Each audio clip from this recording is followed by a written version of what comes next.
बिहार पंचायत चुनाव की तारीखों का हुआ ऐलान। 24 सितंबर को होगा पहले चरण का चुनाव। बिहार में पंचायत चुनाव की आधिकारिक घोषणा हो गई है। राज्य निर्वाचन आयोग ने पंचायत चुनाव 2021 की घोषणा कर दी है। आयोग के अध्यक्ष दीपक प्रसाद ने पंचायत चुनाव के बारे में जानकारी दी। हम लोग तो आप लोगों को ज़्यादा से ज़्यादा जानकारी देना चाहते हैं, इसलिए कि आप लोगों तक इसे पहुंचाएंगे और लोगों के हम लोग सभी एक ही उद्देश्य से काम कर रहे हैं। पंचायत चुनाव बहुत ही चैलेंजिंग है, सबको ही जानते हैं, बहुत इंटेंस चुनाव होता है पंचायत का, आप सभी है। इसीलिए हम लोग चाहेंगे कि आप लोग ज़्यादा से ज़्यादा लोगों तक पहुंचाएं, जिससे कि हर तरह की भ्रांति अगर कोई है तो वो समाप्त हो जाए, ज़्यादा लोग पार्टिसिपेट करें। तो ये फेज वाइज है, इसकी डिटेल जैसे मैंने बताया कि ये ऑलरेडी आपके पास अवेलेबल है। अधिसूचना जो हम लोगों की जारी की गई है उसकी भी प्रति आपके फोल्डर में है, और उसमें जिला वाइज, डिटेल वाइज, सारे प्रखंड वाइज उसके आपके हैं, आप वो देख सकते हैं। बट पॉइंट वेल टेकन, मैं कट शॉर्ट करना चाहूँगा जो जो चीज़ें हैं आ जाएगा। और मतपेटिका हमारे पास उपलब्ध सफिशेंट हैं, हमारे पास करीब 2 लाख मतपेटिकाएँ उपलब्ध हैं, जबकि हर फेज में लगभग 24,000 से 25,000 मतपेटिका का उपयोग किया जाए, तो वो फेज वाइज चलेंगे। और पूरे चुनाव में लगभग हर फेज में करीब 1,90,000 से 1 लाख कर्मी लगेंगे, और करीब उतने ही बल लगेंगे, 1 लाख के करीब बल की आवश्यकता होगी। और तो इस तरीके से सारा ये हो गया। एंड देन हम लोगों ने चुनाव की जानकारी देने के लिए नामांकन का, जैसे हमने बताया कि आज से मॉडल कोड ऑफ कंडक्ट वो लागू हो गया है, और मॉडल कोड ऑफ कंडक्ट की अगर देखेंगे तो हम लोगों ने उसकी जो गाइडलाइंस हैं, आप हमारे जो साइट पे जाएंगे, वेबसाइट पे जाएंगे, तो सारे पुस्तिका जितने भी गाइडलाइंस हैं वो वहाँ पे अपलोड किए गए हैं, जिससे कि सबों को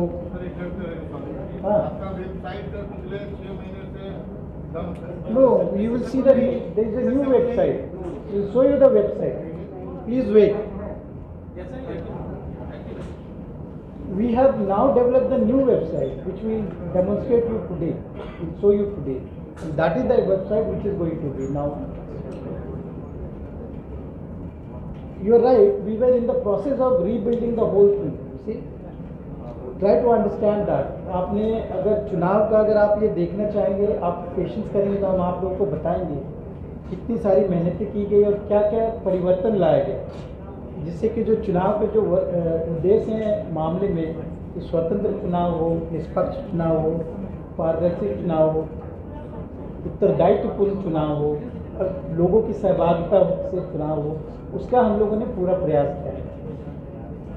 you got to appreciate that. उसे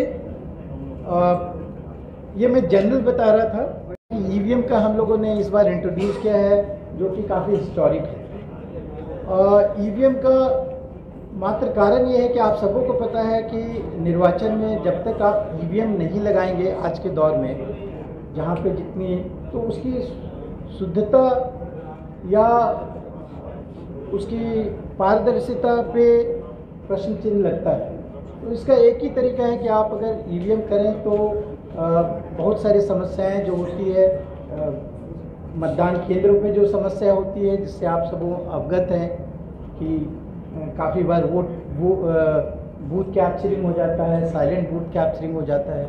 उसको दूर करने के लिए हम लोगों ने ईवीएम का पहली बार यहाँ के पंचायत चुनाव में हम लोग इस्तेमाल कर रहे हैं। और परंतु ईवीएम, आप लोगों को शायद पूरी कहानी पता ही होगी कि हम लोग पहले मल्टी पोस्ट ईवीएम का इस्तेमाल करना चाह रहे थे, फिर कतिपय कारणों से वो हम लोग नहीं कर पाए, तो जिसके कारण हमें फिर जो M2 ईवीएम है ECI के, उनको इस्तेमाल कर रहे हैं। उस ईवीएम में एक ईवीएम में एक पोस्ट ही किया जा सकता है।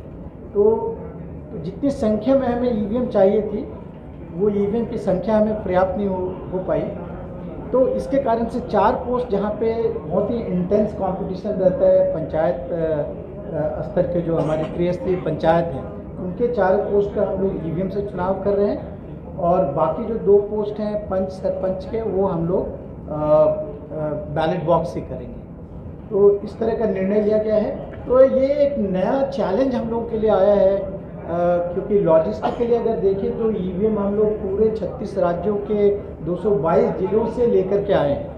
तो ये एक हरकुलियन टास्क था, एक बहुत बड़ा चैलेंज था हम लोगों के लिए। लेकिन हम लोगों की जितनी टीम है, जिला के पदाधिकारी, जिला के निर्वाचन पदाधिकारी, जिला के सारे टीम, आयोग की सारी टीम मिल करके इस काम को, फर्स्ट जो हमारी चैलेंज थी उसको हम लोगों ने पूरा किया है। अब ईवीएम के FLCs होते हैं जो ईवीएम लाने के बाद उसकी जो फर्स्ट लेवल चेकिंग होती है वो सारे ज़िलों में की जा रही है और वो अंतिम दौर पे है। ऑलमोस्ट 97-98% उसकी FLC कर दी गई है। अब मात्र करीब 2-3% बचे हैं जो आज या कल तक में हम लोग समाप्त कर दें। जैसे मैंने बताया कि ईवीएम हमारे लिए बहुत बड़ी चुनौती थी। हम लोग की आवश्यकता थी ईवीएम की करीब 2.56 लाख के करीब हम लोग की आवश्यकता थी फेजेस में इलेक्शन करके। ओरिजिनली अगर देखेंगे तो हमारे को करीब 8 लाख के करीब ईवीएम की आवश्यकता थी। जो इस तरह की